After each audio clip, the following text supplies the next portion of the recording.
solution, ultimately some solution might have been implemented, and then based on the output from these solutions, the data analysts get to work, analyze that data, present that insight to the management.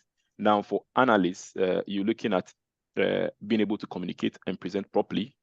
Also make use of tools like SQL, Power BI, Tableau, and so on. The Power BI, Tableau, and Co are basically for visualization. The SQL basically to interact with the data, manipulate the data here and there. And then the other role might be data scientists. They are a bit more specific, a bit more technical, use statistics and machine learning techniques to identify patterns within the trends. What we don't know is that as we do business and generate these data, there is pattern that is not visible to us in the eye, right? Now, but with tools like the statistical tools and then the machine learning techniques, they are able to come up with a model that actually identify the patterns. So the story I gave in the initial stage about the global haulage business, the work that was done was mainly done by the data scientists, because they came up with that model that's actually looking at the patterns of the data generated from the GPS tracker and all those stuff, and then is able to say, okay, these are the likely people who are likely going to be involved in accidents, right? So that is another level within data and analytics. Now, for data scientists, the key skills you're looking at might be computer science background, statistics, mathematics, and then the programming languages, so like Python, R, and so on.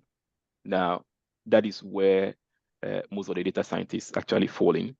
And then the last I want to mention here is data engineers. Now, if you go back to the definition I pop up earlier on, so we're looking at collecting information, right? Storing them, managing them, transforming them for the purpose of making that insightful decision. Now, the data engineers actually fall in that space. They actually are accountable for how we acquire the data, the system that actually manage the data, making sure that there are no duplicates, they are clean, and so on. Because remember, at the core is garbage in, garbage out. So the data engineers are more technical, hands-on people who actually set up and manage these facets in terms of how the data comes in, what tools we need to collect the data, and how do we aggregate or organize the data for the business analysts, data analysts, and the data scientists to actually use them. So the data engineers are mostly they have strong programming backgrounds. So i.e. all the Pythons, the SQL, the C#, Java, and Co. They mostly have these expertise. So even though they could do bits and pieces of what the data analysis and data science are doing, they are more hands-on in terms of building the infrastructure and managing the infrastructure that is required for these stuff. So yes, in a nutshell, there are this is just 4 roles that I mentioned. Now, depending on the organization, they may split these roles into several specific roles. You might hear data architect and so on. They all fall within the data analytics space, and it keep going, it keep growing. So yes, you might start at some point, and then you can make that transition. Now, in terms of making the transition, it starts with you being in this room right now, right? Having that conversation, being curious in mind, and asking the questions in terms of what is happening out there, what is all these data analytics about. It starts with this session. Now, you're hearing some of these terms, you might have read about them in the past. Once you look at some of these areas and you align with any of them, then that is a first step for you, that at least you made that step. You know that, okay, these are the kind of things, this one resonates more with me. Now, you then need to assess your current skill, where you are in your career, and where you want to be in terms of, if let's say if you decide that you want to start off or you want to be a data analyst, for instance. So what am I doing now? What are the skills that I require to actually start doing stuff within as a data analyst? So you need to identify those ones. and then be clear in terms of how you're going to get them done. So that once you identify where you are, assess your current skill, then you engage through forums like these and mentorship and stuff. Then you get to know the learning path that you need to take, which involve both the technical and the soft skills that require to get you to that step. Now, that might probably take you some time, so you need to clearly define them, get some kind of roadmap in terms of how you're going to, which one is taking first, second, and so on, and how you're going to get there. Now, once you have that clarity, then you make the shift. You start small, make the shift, training here, online workshop here and there. Then you gather that basic understanding, that background, which equip you to now start going after the basic certifications in that area that you've chosen. Then once you choose that, you need to do a bit of a network, right? This forum, as I said, is one place to start. The LinkedIn and so on, some boot camps if possible, and so on. Then you'd get into the stage of applying for the specific jobs, prepare for these interviews. There are vast of resources that you can leverage on when it comes to this. And the last point in that journey, in terms of making that shift for me, is that you never stop learning.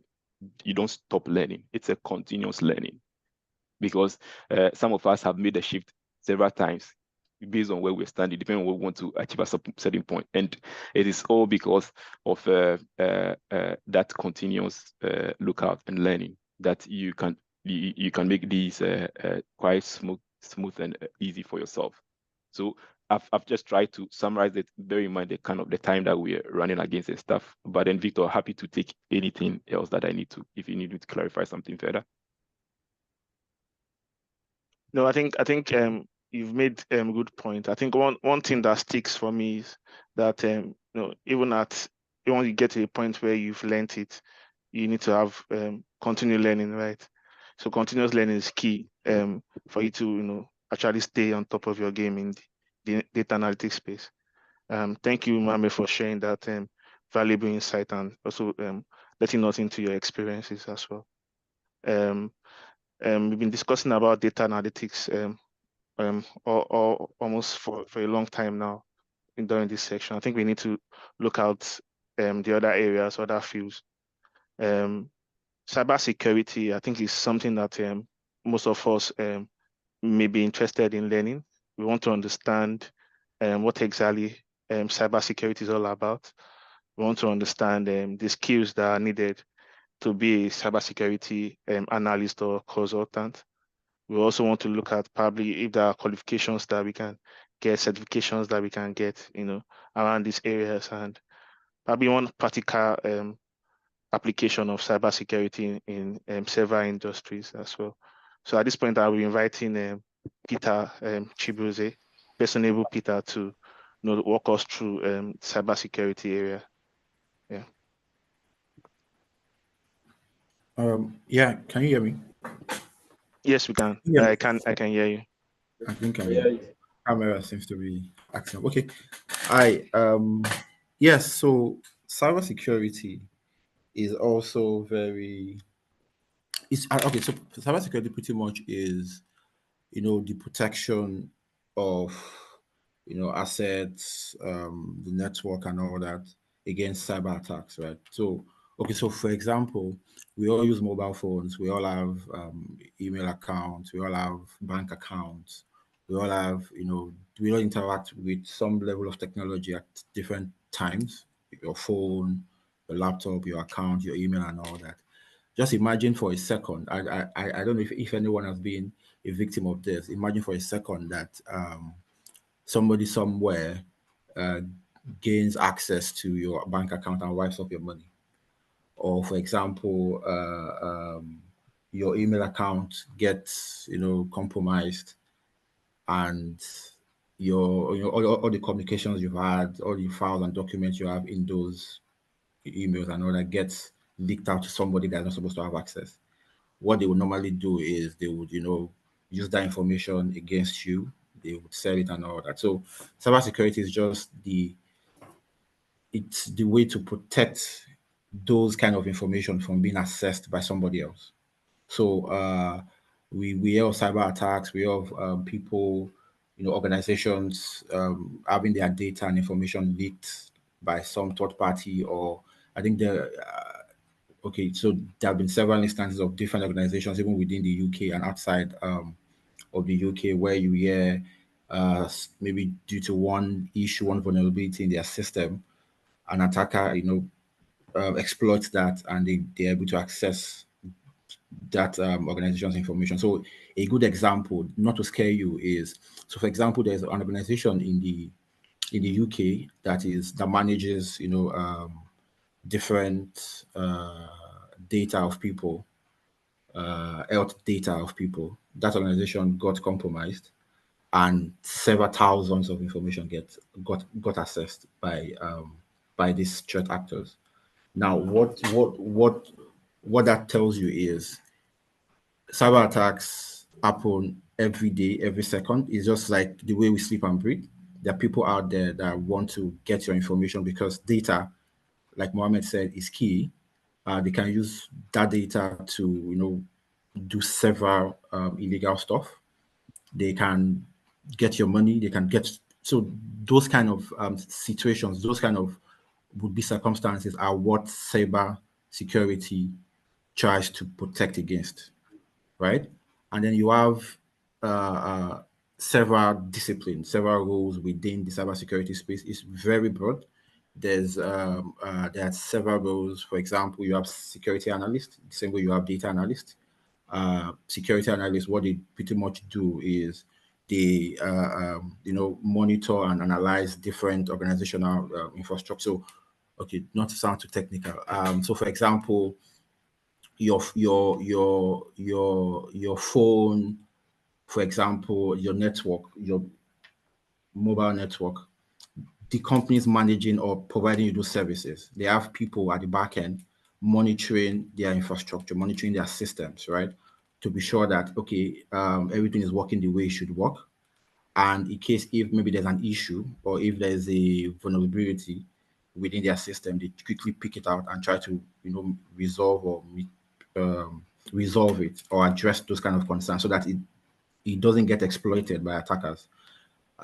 So you have security analysts that monitor those organizations' infrastructure, and in that space, some of the key skills you will need as a security analyst will obviously be to understand the different networking protocols and tools that the organization is using, and how to be able to interpret those information into would-be circumstances, and even understanding different, regulations. So, for example, you hear of the GDPR. In some places in Africa, you hear of the NDPR, you hear of HIPAA, and so many other frameworks and regulations that have been put in place to help companies, to help people protect their information, or how those kind of regulations also help to profile procedures and processes that companies can put in place to protect the kind of information that they hold, right? So this kind of understanding these regulations, understanding these protocols would help someone as a security analyst, for example, to be able to work effectively in that role, right? You have other areas within cybersecurity. You have what is more popular, the certified, so the ethical hackers. These are the technical guys within cybersecurity space, right?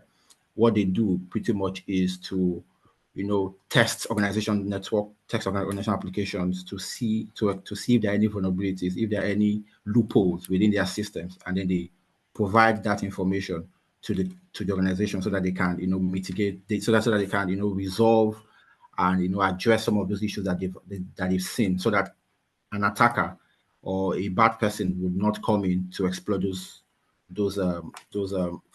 vulnerabilities. You also have cybersecurity consultants, right? Cybersecurity consultants, what they do as a cybersecurity consultant is They give advisory. They give recommendations.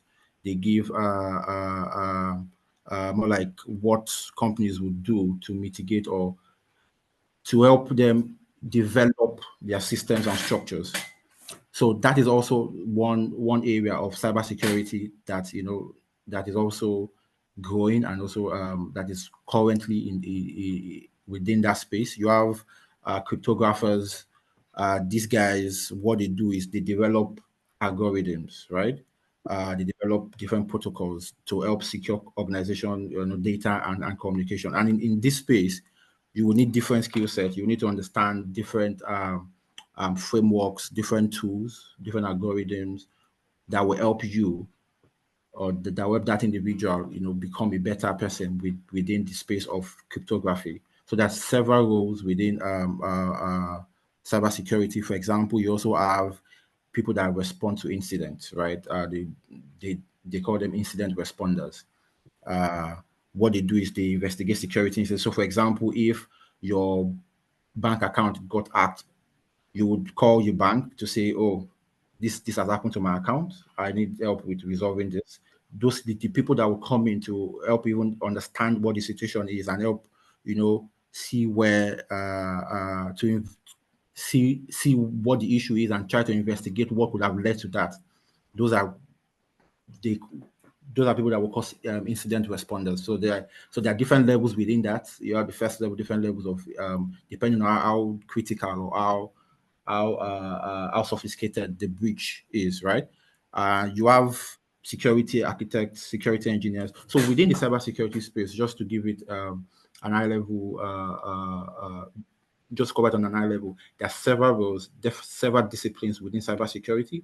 But the whole aim, the whole idea behind that is to protect companies, to protect individuals from cyber attacks, be it on the internet, be it through your mobile phones, be it your bank account and all that. And then there's usually, maybe I just want to touch on this very briefly. There's usually a very thin line between cybersecurity and information security, right? Uh, People tend there's similar but very different in the sense that information security is just all about the confidentiality. Okay, so making sure that the data, the information that you have is not being accessed by somebody else. It could be both physical data, paperwork, document, and all that. It could be your files and cabinet and all. So that relates to the confidentiality, the availability, and then even the integrity. That is, somebody cannot come and modify the information you've kept there. So, for example, your name on your bank account, someone cannot come and change it or change your account number, right? There are different tools, there are different frameworks that help with that side of security. But while cybersecurity is pretty much aligned, or pretty much focuses on ensuring that there's that protection from cyber attack. So if somebody walks into your house today and breaks down your door, or takes some takes your document, or takes your phone, that is more related to information security, right? But if somebody from a remote location gains access to your bank account, gains access to your email address, and is able to manipulate and change, or maybe withdraw money, or get your name and password, and is able to access some other applications and all that you use, that's aligned to cybersecurity. So there's that. They all deal with security of information and data, but one is more on cyberspace, while the other one is more general security procedures and processes, right? Um, Victor, if you can help me, have I covered some of the areas, or are there other things that you want me to touch on within the cybersecurity space? Yeah, I think you've covered most of the points already. In the interest of time, I would want to give room for Donald to speak on IT audit. But just to summarize what Peter has said, in terms of my own understanding, is that cybersecurity is real, and is something that even if you are not a cybersecurity analyst, also you need to be conscious of some of these cyber attacks that are happening A good example that comes to mind recently is the WhatsApp hack that was going on, where people would, calling you to get information about your code and all of that have been sent to you by text message, and gain access to your WhatsApp account and use that opportunity to get money from some of your contacts and all of that. So it's all related to cyber security. As also, we also need to be conscious as an individual as well. Yeah, I think thank you so much, Peter, for sharing your insights and also your experiences as well. We appreciate that. We Before we need to bring Daladin on, Dazzling Dan on to speak to us on IT audit. Before that, I just want to quickly give a shout out to some people that have been creative on their chat. We have I think I mentioned Ultimate Ade. We have Original Oluyemi. I like that. Optimistic Oluwasegun. Magnanimous Mololuwa. Delightful Debbie. Okay, I think. Okay, please let's keep it coming in. It's getting interesting as well. Also, if you have any questions or if you have any doubt on what I've been discussed so far, or you have something that you just want to understand, please just drop that in the chat box, and we'll get to the question and answer session after I download this presentation, and then we'll ask those questions and we'll get our panelists to answer them. Okay. Then in terms of IT audit, right? IT audit is something that is not too common. I want Danladi to throw more light on what IT audit is, and going into IT audits, what are the expectations from people that are new to this area, and what skills are required, and just share some of your experiences, probably your day-to-day activities as an IT auditor. Thank you, Dan. All right, thanks, Victor, and to everyone who have spoken. I mean, the points have been very spot on, and I believe the participants and everyone on the call, we've been able to pick one or two things. And I think just before I start, one important point that you also made is the fact that, learning is continuous. So even whilst we are sort of like conversant with some of these things, it's important to also sort of listen out when people speak, so as just to get some more additional useful information. Yeah, and yep. So I mean, Victor has done the introductions already, so no need to go over that. But there was just something that sort of like resonated with me earlier, just before I start. The fact that speaking about IT audits and all of that, how just quite similar to Peter, but in my case, I was not in learning and development, but was more of like in core auditing. And at that point, I knew, because at the time I had industry experience, even though it wasn't for a significant number of years, but I knew when I joined PwC back in Nigeria, I knew I wanted to do something more than just core auditing. And just like looking back in retrospect, I'm glad I made that decision to move almost immediately, because when I look at how things are and how the technological landscape is right now, I just feel like I'm in the right place and doing the right thing. So that's just a form of encouragement to say your starting point doesn't necessarily need to be where you headed to. So you just need to define a clear focus on what exactly you want to do and what you want to achieve. So having said that, I think going straight into IT auditing. So, I mean, just like Victor had rightly said, it's not a very common term. As a matter of fact, when people hear IT audits, they just automatically think that you're an auditor. When they hear that you work in one of the consulting firms, the next thing they just think of accounting and all. But I mean, there's more to it than just accounting and checking numbers. But I think before we go into IT auditing, it's important to also understand the concept of auditing in itself. and what audit is. And I mean, why do people even do audits in the first place? So conscious that we have very limited time to speak, I'm not going to go into so much details.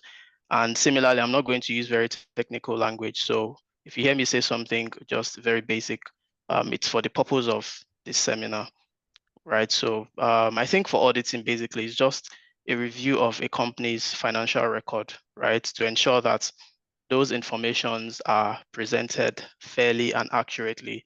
So keyword to note, fairly and accurately.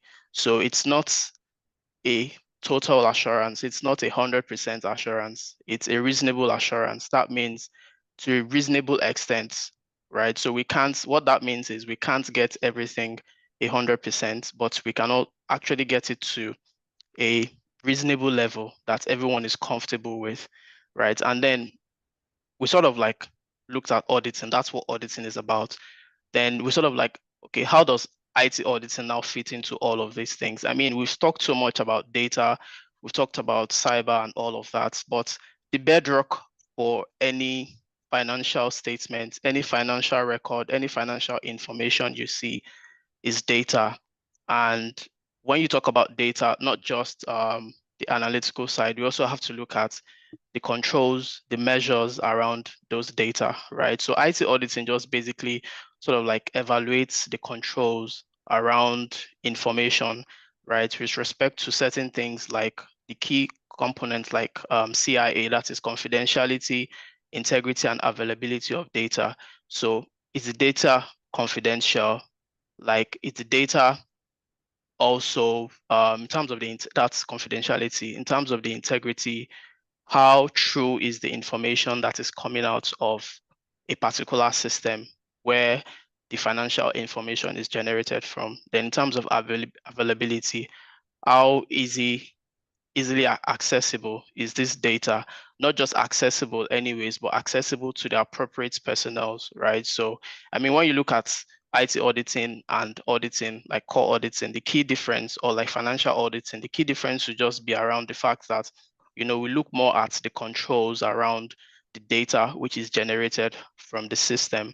And there's no better way to do that than to have an IT auditor pretty much just conduct a detailed risk assessment and just sort of like evaluate the controls, the design of those controls, and if the controls are properly implemented, right? So again, design of the control, there has to be a control in place, then evaluating that design of that control. Then in terms of the implementation, also checking to see if those controls have been implemented. So no worries, like I said earlier, we might be hearing things like controls, implementation, testing. So even when I joined newly, it was new to me, especially when I heard the word testing, I'm like, what exactly am I testing? Are we in a chemistry lab or something? And all that stuff. So it happens, but I mean, when you get conversant with this, it becomes like a day-to-day activities. Then, I mean, just briefly touching again, in terms of auditing, there are different types of IT auditing. You could look at compliance auditing, you could look at controls assessments and all of that. Then you could also look at internal and external audits. So most times IT auditing would fall under the external audits, but that's not to say we can't have internal auditors. As a matter of fact, we do have internal auditors that just look at the organization's internal controls, right? And just sort of like evaluate all of those controls. Then in terms of the benefits, there are numerous benefits of IT audits, looking at the fact that it helps organizations to identify any gaps in both the security and their controls and their processes. I mean, it increases efficiency in terms of regulatory compliance. It ensures that organizations are compliant. When you are aware that there is a check, there's some like a check around the processes, the controls, and the things that you do, your financial records, you tend to over time make sure that you're in compliance with the regulatory laws, and also there are penalties at the end of the day for some of these companies, right? So they need to ensure that they sort of like follow through with the right regulations. And also around risk mitigations, it helps organizations as well to mitigate risk and the potential impact of any disruption to the organizations in terms of like maybe security breaches, like system failures and all of that, right? Then, I mean, this just sort of like talks about the day-to-day activities, and it's mostly, you mostly interface with clients in terms of like the skills. Now, we mostly would need to interface with the client. So communication skill is a very key skill that we need to have. Then another one, which is very important, is having an open mind, like being very professionally skeptical. So most times you speak with clients and the clients are always quick to just lambast you, give you stories and all. So you need to be very inquisitive, and at the same time you need to have an open mind. So you don't need to go in there thinking that you know how these clients work because you've worked on other clients. No, every client have different systems, different approach. Even where they have the same system, they still have different processes and different controls, right? Then also in terms of analytical skills as well, it's very important to be technical. I mean, like I always say, it's not a requisite to have a computer science or a science background. You can have an accounting. I have colleagues who have accounting backgrounds and they're IT auditors and they're doing very well professionally. So I think it's just, like I said when I started, it's just about your goal and your focus. I mean, in the end, you need to clearly define what exactly you want to do and how you want to achieve it, right? Then in terms of the career path as well, there are quite a number of interesting roles that you can break out to. I mean, Peter just mentioned quite a couple of them, which are quite interesting because if you look at IT auditing, the fact that you're looking at risk and security, they're sort of like intertwined. So you can't completely separate them. So you look at careers in risk management, for instance, you look at careers in data security and privacy. You could look at careers in cloud computing as well. I mean, this is an interesting part, especially in this part of the world where most of the systems are hosted in the cloud. So here we hear of things like Microsoft Entra or Entra ID, which used to be Azure AD. Then you also look at AWS, you look at Google Cloud and all of that. So these are areas that you can decide to branch or venture into at some point, just depending on what you think you want to do in the end. There are people who just sit back to say, you know what, I want to keep following this path of IT auditing, and then you sort of like move up a career from a starter to a mid to a mid-level, like a senior, then you move on to a managerial role and also like a more senior role, director and partner. So there are some people who want to tow that path. However, there are some people as well who want to like break out. So that's where you begin to look at some of these career paths which I've mentioned, like, you know, people also going to like becoming a chief information officer, for instance, the CIO.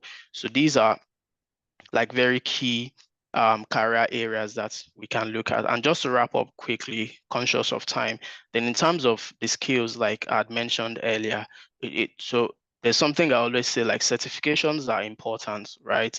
And I think for me and for quite a number of people, not all of us had an opportunity for a seminar or a session like this, rather, that we kind of had people enlighten us on what to do and how to do them. So I think certifications are important, but at the same time, I think having that fundamental knowledge is also very important because it gets to a point that your knowledge would definitely speak for you, especially as you grow in your career. You definitely need to have that knowledge, and as such, certifications might not be enough. But having said that, I think one of the key certifications would be like the IT audit fundamentals. I'm going to drop that in the chat box. Then, I mean, if you are able to conquer this, then you can start looking at some other ones, maybe sometime at a mid-level. I wouldn't advise people to just rush into having certifications without the knowledge, because there's going to definitely be a gap and you might just have it on your CV and all of that you have these certifications, but I mean, the knowledge is missing and you can't buy the knowledge. That's just it. So, I mean, if you can start with the IT audit fundamentals, then you can move on to things like maybe CISA, then there's this certificate of cloud computing, CCAK, and all of that. So, I mean, or AWS cloud fundamentals or Azure fundamentals. So those are things that can begin to look at. So like I said, I'll drop this in the chat box. Then, I mean, just lastly to wrap up, in terms of the salary scale, I know quite a number of people will also be interested in this. Well, the salary scale is not, I think it's not bad based on some recent research, so that at the junior level, there seems to be a threshold of about £27,000 per annum. And then at the mid-level, 34,000. Then at a more senior level, we begin to look at from 50,000 and above. Now, please note, whilst this is like a figure, it's not specific to all locations. Oh, sorry, it's specific to certain locations, not all locations. So different locations or regions would have a benchmark, because obviously you don't expect someone who is in London, say, for instance, earn the same as someone who is in like Bristol or Birmingham or something. So there will always be that changes in price. But then looking at maybe the cost of things in those areas or the standard of living, it should sort of like balance up at some point. So I think that's basically everything in a nutshell. If there's anything more to add, probably Victor can chip that in, or any other person on the call. Happy to discuss that. And maybe we could also have some discussions outside of this if anyone also needs further mentoring or clarifications. Yeah. Yeah. Thank you so much, Dan. I think I really found your session really, really useful and insightful as well. I think for me, I like money, so I was happy that you mentioned them salaries and let's see how much they pay and all of that. Yeah. So money can be a motivation for me. I don't know about everyone on the call. Yeah, but one thing that I also noted from Danladi's career is that he studied building engineering, and he's now doing IT. So that shows to say that no matter the industry that you are, currently, you can always transition into IT, right? So it's just about having those learnings going on and acquiring those relevant skills that is needed. Yeah. So at the end of the session, we'll share some useful resources. We have a document. The panelists were kind enough to put together a central document, and we'll share that to your emails. You just send us an email, and we'll send that to you, so you can always make reference to some of these useful resources as you go along your transitioning journey. Yeah. Then I think at this point we can then move to some questions. I can see bubbling Babatunde. I like that. Yeah. Okay. So let's move on. Then one of the questions on the chat is saying, how can someone who has been trained in security as a security officer develop himself into cybersecurity career? I think that question is directed to Peter. Yeah, Victor, can you hear me? Yes, we can hear you. Yeah, I think because I didn't touch on that earlier, I was thinking it's going to be in different sections and all that. Okay. I'll use myself as a very good example. Like you said, I was okay. So before I started doing L&D, right? I was doing a lot of other things, web development and all that, SEO, and just doing some basic stuff for people. And then I transitioned into learning and development. What I was doing in that space was pretty much e-learn development and learning management system administration, like managing information system and just some one or two small, just what we call small descriptive analytics by the side. The transition into IT audit, cybersecurity came from that place of personal realization. Like, you I just thought to myself that I think I can do more than what I'm doing. I think I want more for myself, right? So it's not just enough to, and initially it wasn't even about the money. Money was, for me, was not even the major motivating factor, even though it was part of the factors, right? But it wasn't the major thing. It was more about, I think I can do this, right? I think I want more. And I've looked at the prospects, I've looked at the career wise, where in the long run would this lead me? So for somebody that wants to transition into cybersecurity, you first need to sit down and do a self-assessment of yourself. Where am I currently? Where do I want to be? what knowledge do I have now? What do I think I can add on to what I have to, to propel me to where I want to go to?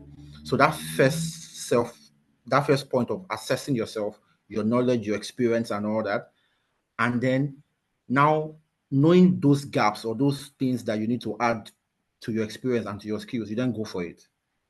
So in my own instance, in my own case, the first thing I did was, okay, I needed to even understand what they were doing. Okay, what this so-called cybersecurity IT audit people, what are they even doing? I spoke to people, right? I spoke to people that were already in that space doing what I want to do. I spoke to different people, just to understand what they are doing. It's something I can do. Yes, I want to live where I'm at the moment, but where I'm going to, is something that I will be able to thrive in. Or I'll just go there and then I'll start, wishing I didn't even move at all. So you have to first understand what the role or what the job entails.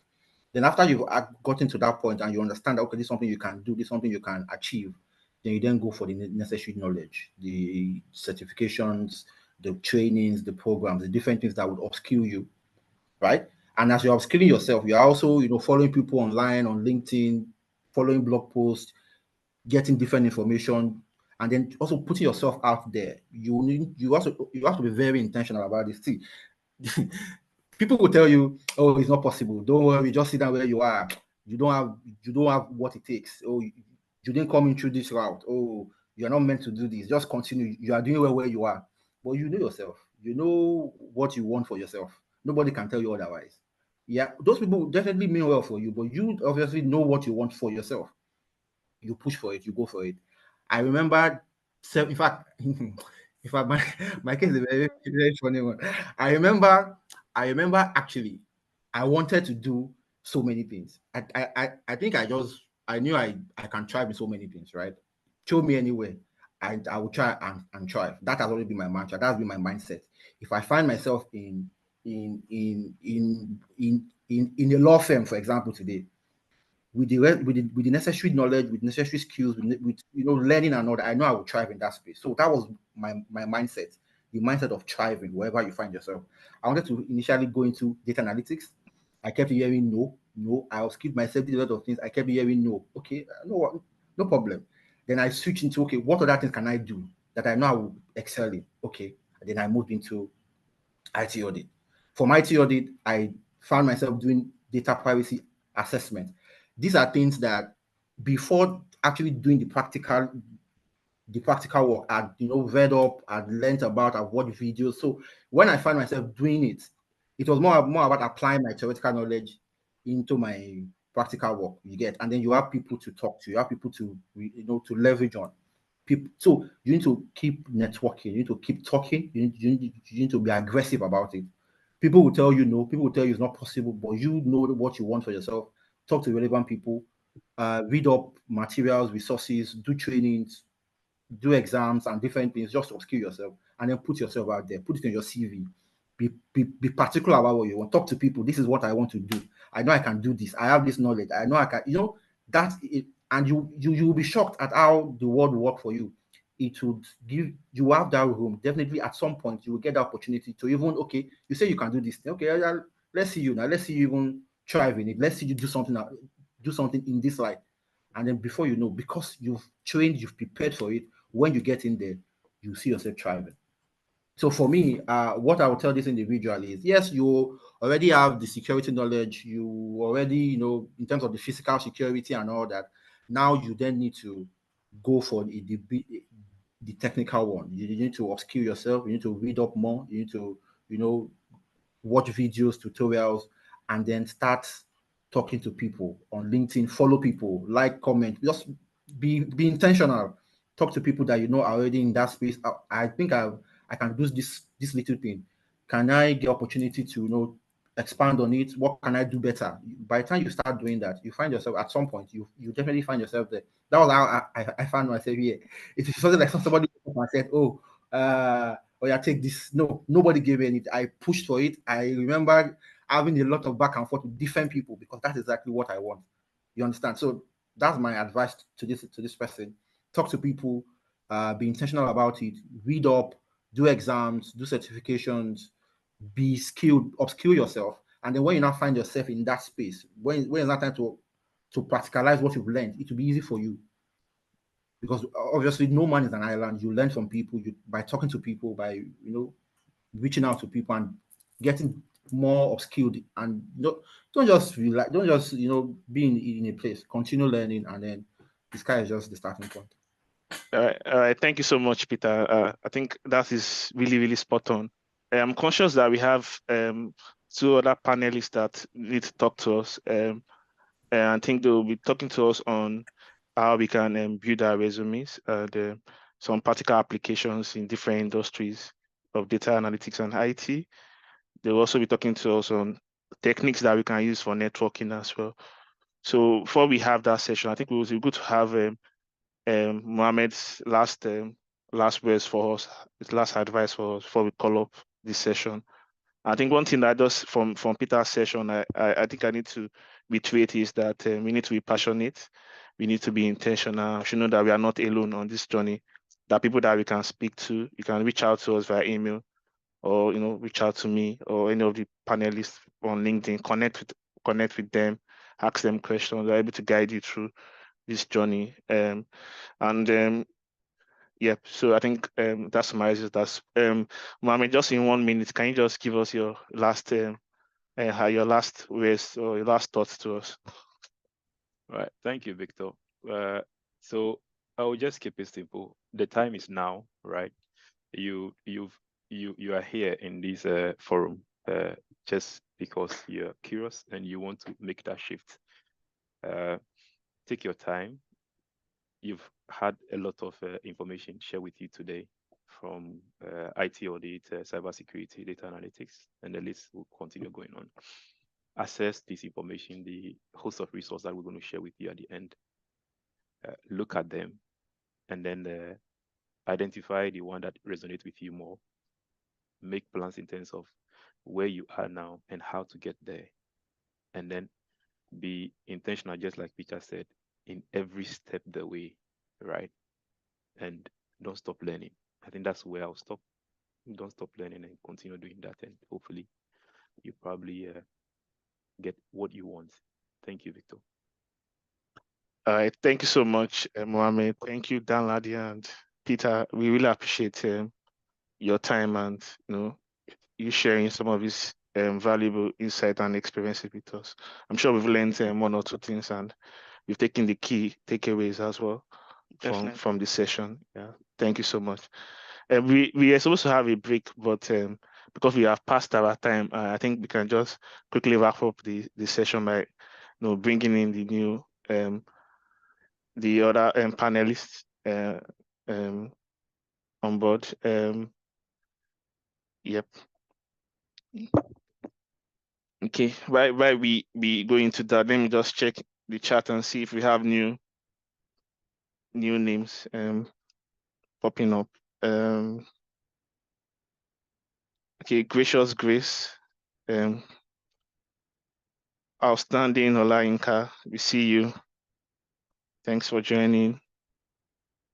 Okay, let's keep it going. So I think for people that joined late, what we are trying to do is we are trying to see display our creativity by using a word that best describes us, that starts with the first letter of our names. So we just go to the Zoom meeting chat, and when you click on participant, you see your name. Just click on rename. You can rename the word and your first name. Let's keep it coming. Okay. So at this point, I think it's time to introduce our new panelist. First is Shrina Nier. She's a woman in tech. So for the woman here, you can see that it's not just about the men. We also have women doing this thing and achieving great things in this field as well. She's a manager in data analytics in BDO, and she has over 6 years of experience. She's a chartered accountant amongst other certifications in data. Some of the core skills she's used to is IT audit, data visualization, data analytics. She also does some RFIS 9 model reviews as well. She studied physics And it's also interesting that she transitioned from IT audit, which and Dan is into data analytics. I'm sure she will share some of those experiences with us. Some of the tools that she's used to, she has knowledge in SAS, Power BI, amongst others. So join me in welcoming Shrina Ne to this event. You can just use reactions, clap, scream if possible using your reactions, Interesting. Thank you for joining, Shrina. Then next person that we have on this call is Mololuwa Obafemi Moses. He is a customer journey insight data analyst. He works with Financial Times UK. He has a lot of experience on data as a data analyst, both in Nigeria and in the UK. He has over 6 years of experience doing this in these fields as well. Also, interesting to know, he's a mechanical engineer. He has a degree in mechanical engineer. And I think at a point he transitioned from mechanical engineering to computing and information communication technology, that's IT. So we can see that people make this move and it's working, And some of the tools that he uses most times in his work is SQL, Power BI, Tableau. So join me in welcoming Magnanimous Mololuwa. Thanks for joining, Mololuwa. So similarly, we'll just kick off, we'll skip the polls for now because of our time. Similarly, we just want to take the conversation further and see some of the practical applications of data analytics and IT in different industries. One of the polls here was trying to know some of the industries that we have currently, but because of time, we won't look into that. No people are in the healthcare industry, telecoms industry, education industry, even the tech industry, a lot of industries, right? And the good news is that most of these industries are using data, right? And because there's presence of data needs to be analyzed, needs to be visualized. You need to get insight from this data, right? So that is very key. So I would quickly let Shrina walk us through some of these how we can apply data analytics, in a practical term in different fields, Then we can then move further into discussing some other areas as well in terms of networking, skills that are needed, networking opportunity, how to build CVs, resumes, technique of how to even network as well. We can also find out useful. Shrina, I think I can hand over to you at this point. Great, thank you, Victor. And thank you everyone for having me. And it's been really nice to hear from the other panelists. And it's good to speak to people that are as passionate about IT and data as I am. So yeah, thank you for having me on this panel. I think, so just to answer that question with regards to what are the practical applications of data, from the first three panelists, I think we've had quite a good and in-depth understanding of what data actually is. So one thing that I want to do is maybe if I just share my screen, just bear with me. I just want to give a couple of examples kind of on my screen around what different techniques are within data analytics. And I think the best way to see this is by maybe seeing some visualizations. So I think we've spoken quite in depth about what data is, but to really appreciate how data analytics works, I think we can maybe go to a data set and then see how difficult it would be to actually analyze this data without the tools that we've discussed before. So this is a dummy data set that I've just created for the purpose of this specific demonstration. And as you can see, we've got lines and lines and lines of data. So my experience is in IT audit and data analytics in IT audit. And one of the kind of main industries that I work with on a day-to-day basis is financial services. And within that, I'll work with banking industry quite often. And I think everyone here would have a bank account. Everyone here would probably have a savings account as well. And from your experience of that, you'd see as a customer, you would put money into your savings account. And then at certain points, you'd withdraw money out of savings accounts.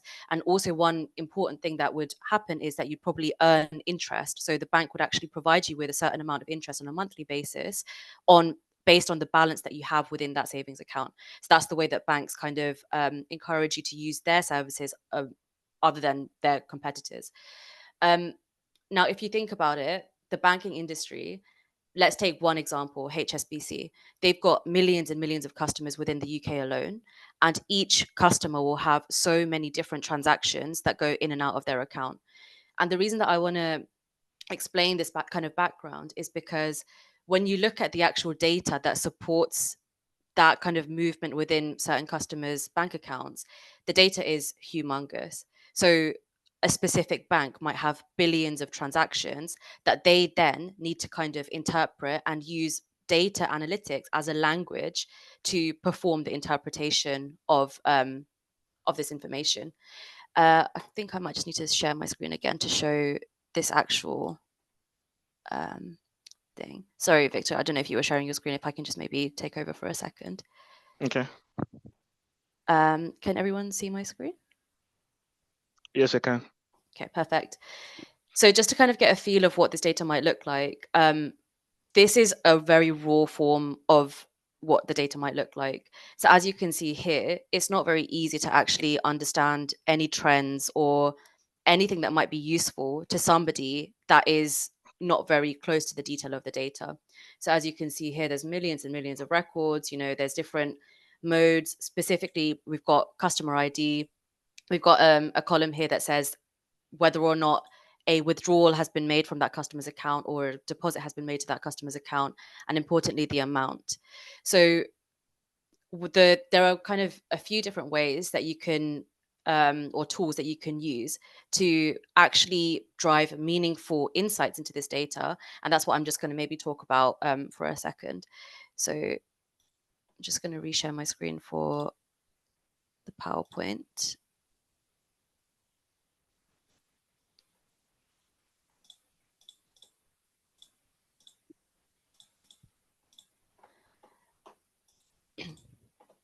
So if I start with maybe trend analysis, and this is just a very quick visualization, and this will tie into two of the tools that Mo and others have already spoken about, which are Power BI and Tableau, to name a few. So these two different types of tools will essentially very easily allow you to feed data into the tool. And then, depending on what graph you want to present, you can basically create the graph off the back of that tool. And the reason that I mentioned trend analysis, and I'm going to talk about the banking industry for now, but it has quite a lot of applications in pretty much all different industries. Let's say healthcare, engineering, education, they all work with data, and there are different trends that will be very important for different industries. For the banking industry, as people might be aware, one of the key risks to banking and us as consumers and customers are fraud, right? So let's say here on customers will usually have a trend of like how much they will withdraw within their account on a monthly basis and how much they will deposit on their account on a monthly basis. The withdrawals are probably more risky to a bank because obviously if you're somebody that's trying to attack a customer's account, you'd want to withdraw a large amount of money for your own personal gain. So in this case, let's say from that data that I showed you before, we feed that through to a visualization tool and we pop out this visualization. What this shows is a very basic visualization of the amount of money that has been withdrawn from a customer's account over, let's say, the 12 months within the year. Usually with customers, you'd have a very strong trend as, okay, you'd maybe withdraw a certain amount. I'm not going to say an amount, obviously, but it will fall within this kind of average line. You might go a little bit above on some months, you might go a little bit below in some months. That's usual customer trends. But let's say if you're, for some reason, in 1 month, you'd withdraw 10,000K more than what you usually do, this might be an indication of fraud. Now, if you look at the data on a very crude basis, if I just look at the data itself, it's not going to be very easy to outline this. However, when you use a tool within data analytics to create a graph like this, it's very easy for your bank to see that actually this is a fraudulent transaction. And unfortunately, if you have become victim to something like this before, that's when you're obviously given a notification on your app or you're given a call from your bank to say there's some unusual or suspicious activity on your account. And the background behind that is some sort of analysis, obviously in a more complex way than what I'm explaining to you now, has happened. And that bank has outlined that there's some sort of activity that's very unusual on your account through this type of analysis. This is one area of analytics that you would usually come across within this field.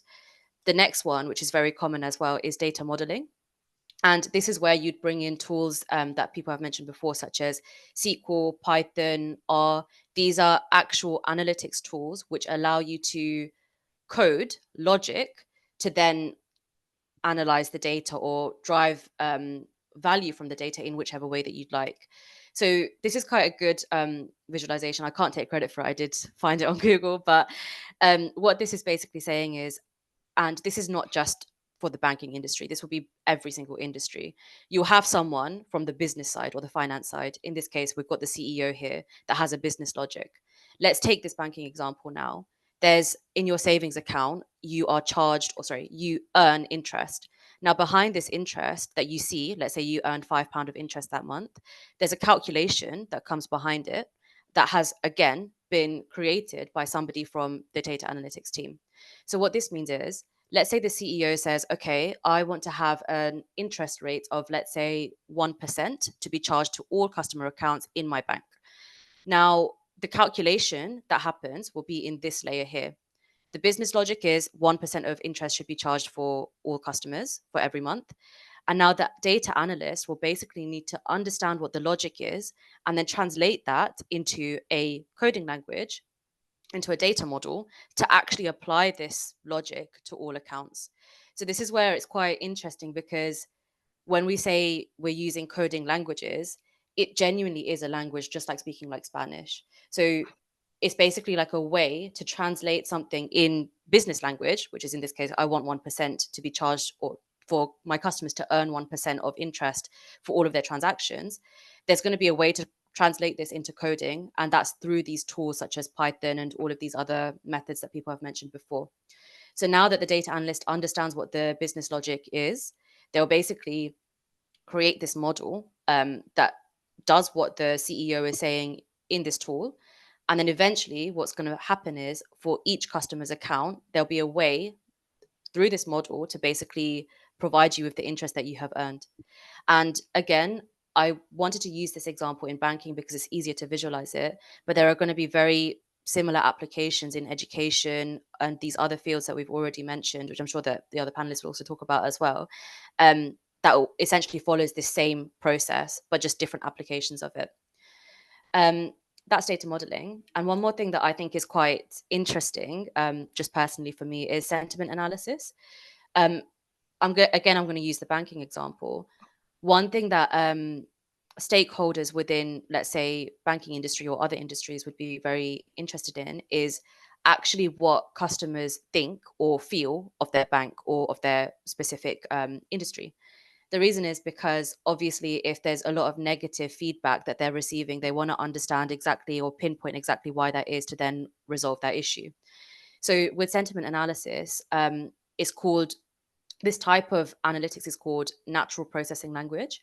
And essentially what it does is, when customers tweet or go on Facebook and, provide their experience on that app, or different types of, I've forgotten what it's called, but different websites, they'll basically provide their feedback of what their experience was for these different types of banks or whatever company that we're talking about. Now, there's a model that they can create that will basically scan the web for what people have been saying about this specific company, and they'll usually class these different experiences or these different quotes as positive, neutral, or negative. So some obvious examples would be, obviously, if someone's saying my experience with this bank was great, that's going to be positive. If the bank provided an okay service, that's neutral. But then if someone says a language such as the bank is useless and I will never be using it again, that's very, very negative language. And I'm sure that the CEO of that bank would not be very happy with why that person has said that. But then the way that this sentiment analysis works is, after this model scours the entire web for this type of language, they can create something like a word cloud or another way to present this information for the specific person that's going to be using it. So in this case, I've just created a random word cloud for this specific bank example. And what you can see here is that, okay, quite a lot of people, the bigger text means that a lot of people have experienced the same thing. So a lot of people have said it's a good experience. However, quite a lot of people have said there's high interest rates. That's something that's uncontrollable by the bank. That's just a reflection of the market at this time. But then also there's some that says poor service, no access to account, long waiting times on the phone, app down. So what can be gathered from here by looking at all of these different types of text is that at some point within a period of time, this bank's app was down, or the bank services were down, which therefore impacted the customer's experience of this specific app. Now, when something like this happens, it's a very negative effect on the reputation of the bank because this experience has been very negative. And as you can see here, there's a very key issue that the CEO or the stakeholders of this bank have to now address very quickly to ensure that this doesn't affect more reputation. And with more reputational damage, it would obviously affect that bank's how they perform financially. So this is quite a good way of understanding what customers' feedback is, and then therefore reinvest money into stuff that's working well, or again invest money into stuff that customers have been saying have not been working very well.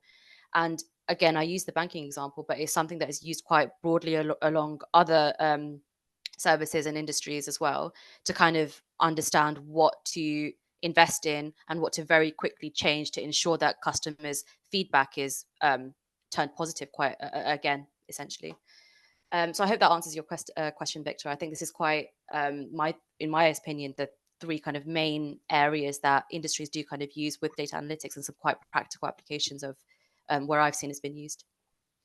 Yes, Rina, thank you so much. I think that is really insightful in the sense that as a data analyst, you create insight from data, and what you see is you're adding value to the company because the board of management make decisions based on the insight you've given to them, similar to the example of the feedback from customer you just shared. I think that is really useful. Thank you. I think at this point, let me quickly bring Monolua on just to let us know areas around how we can build resume, our CVs, because at this point, many of us want to, okay, how do we apply? Who do we apply to? Want to know how do we even network? You know, some of us don't really know how to network. You know, we want to understand, okay, how do we, improve our networking skills? What techniques can we apply? How do we even navigate the job search process as a whole, right? Maybe something that Molua can just help us in 5 minutes. That would be good. Thank you. Yeah, thank you so much, Victor. So I think in terms of networking, or in terms of improving our job searching skills, right, LinkedIn is the perfect place to be. First things first would be, of course, to set up a LinkedIn account and then figure out a way to actually optimize your LinkedIn. Now, in terms of figuring out a way to optimize your LinkedIn, you could always watch YouTube videos. There are loads of resources online that will let you know exactly the things to edit, the things to, look out for on your LinkedIn profile. So after editing your LinkedIn, I think reaching out to people on LinkedIn and also connecting with people within the same industry which you're interested in working in is also a very good way to go. So you could always connect, send messages to them also while connecting. So LinkedIn has this feature where you could send a message while connecting to people. So once you're able to, connect with people, send loads of messages, most of the time people would actually respond to you. Well, say 50% of the time. And that's still something. All you have to do is think of it as a numbers game. So, and that's what has worked for me so far. So when I think of job applications, or when I think of reaching out to people, it's a numbers game. The more people you reach out to, the better your chances of actually getting a response or something positive. You could even always reach out to people for referrals, right? So for an example would be, or a good strategy would be, you see a job description online. You could go on LinkedIn, search for people that work within that same company or industry, send a message to them, tell them, oh, you're actually interested in working in so and so place because you've seen that it is an exciting opportunity. Once you're able to do that and then they respond to you, they could offer you a referral, and that would be so much easier and a better strategy in navigating the whole job search. So that's basically what I think is a good way of job searching and applying for jobs. I hope that answers your question. And in terms of navigating, editing your CV, there are loads of softwares out there at the moment, that could help with CV editing. All you have to do is just go on Google, search for the right ones. And then another thing is you could ask for second opinions. So you could send out your CV to people within the same industry and have them, have a look at it, tell them to give you a honest feedback, implement the feedback, include all of the changes that they've said, and then it will be so much easier to navigate the job market. So that's really my take on job applications and getting your CV done. All right, thank you so much, Olua. And one thing to add is we have put together a resource document, like I mentioned. In that resource document, there are links to some of these platforms where you can get template to create your CVs in tech and data analytics. So once you get that, you can use that as well. I think we're just conscious that we are 1 minute past our time. Apologies for that. I think just give room for 1 or 2 questions. But before that, let's just hear from Shrina, probably an advice to people who wants to navigate careers into data analytics or IT. What advice will you give to people thinking in that direction? Yeah, so I think from my experience, I studied in physics and then I graduated and I went into data just because during my uni, I realized that I actually really wanted to be in the data field. And I think that's what's kind of being experienced by the people that are on this call, right? That you're in this call because you realize that you have a passion for tech and you have a passion for data. And I think that's probably one of the hardest parts is actually understanding that you want to go into this field. Now, I think probably the next thing is the key skills that you would probably need is problem solving mindset, curiosity, because it's something that will stay with you for the entire time that you're within the field. Like you always are faced with problems and not in a negative way. Like because you like problem solving, it's quite nice to be able to get that satisfaction of solving the problem. So on the resume or your CV that we just discussed, if you demonstrate your passion for this problem solving, that's probably a really good kind of starting point.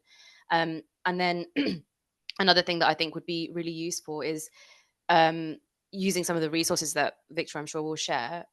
There are a lot of websites out there that will give you quite a good step-by-step guide into certain coding languages and visualization tools.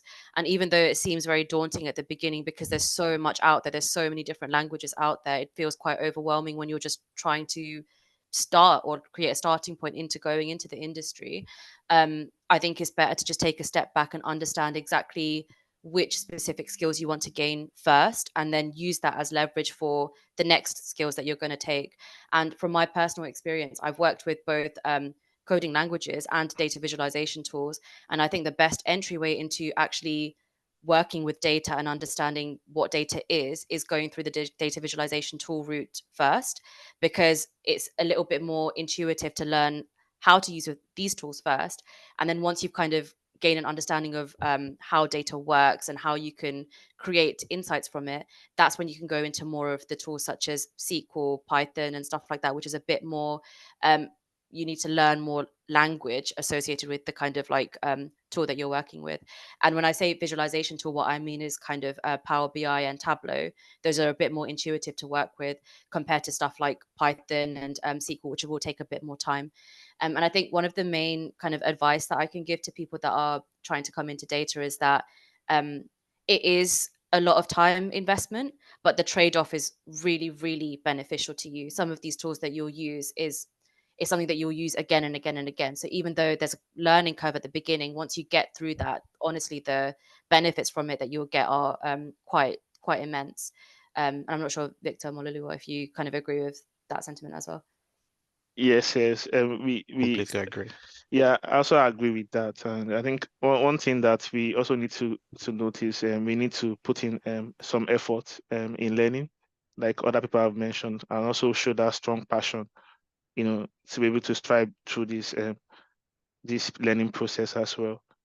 Right. I think we have a question after the question, I'll just take one last thought from Molua as well, just to get some advice from him as well.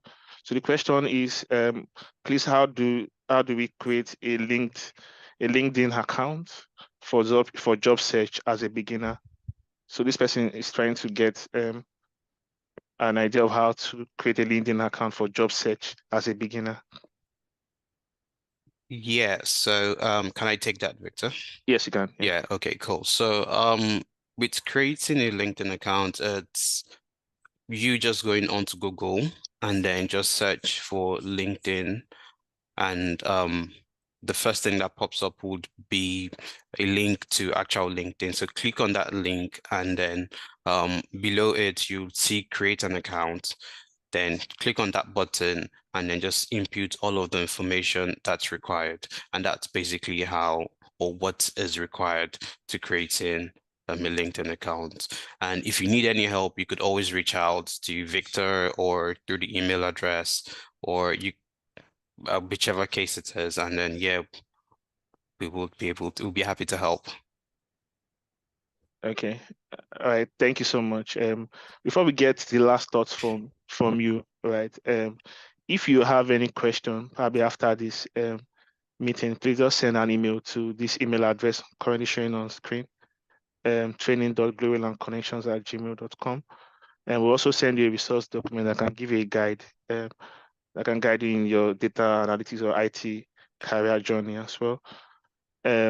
I think just to give room for one or two questions from the audience, this is an opportunity to ask your questions in the live session. You can just unmute yourself and ask any question. It could be a doubt, maybe you are just doubt or you are feeling challenged in one or two challenges currently in transitioning, or you just have some doubt around some of the topics that have been discussed all through this section. It's an opportunity for you to ask that live question now. So if you just give some minutes to ask, does anyone have any question? And just signify show of hand. Okay, I think okay, I can't see anyone. Okay, it's fine then. So I think let's just get the last words from Mololowa now, and we can then close out.